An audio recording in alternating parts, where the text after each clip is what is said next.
And obviously our first reaction is just absolute shock and devastation that once again we're seeing such huge death tolls in a factory accident like this. But I guess the next one is just incredible anger and frustration that ever since the Spectrum factory disaster you mentioned earlier, so that's almost 13 years, we've been calling and calling on the industry, on the UK retailers to do something, and they've done nothing, and we're once again faced with just the most horrific disaster that you could imagine.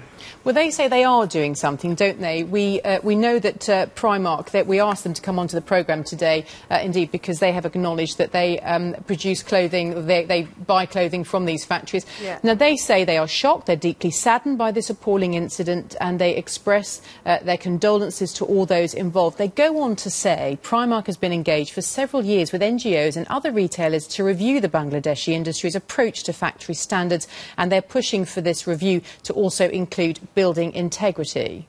Yeah, I mean, I think that's the point. In the last 8 years, we've seen brands and retailers from the UK and from other places constantly sitting in meetings and writing statements and doing reviews, and we've seen no concrete action to actually improve the safety standards. We should be doing, we should be seeing actual concrete action right now. People should be on the ground checking those factories, making the improvements. But the reality is that to improve those factories to the level they need is going to cost. It's going to need investment, and that's what everyone is trying to avoid. But if you're going to use, if you're going to use factories in countries like Bangladesh, which is obviously very important for their economy, you have to take responsibility to make sure that the workers that you're using are not risking their lives so that we can have £2 t-shirts on our high street.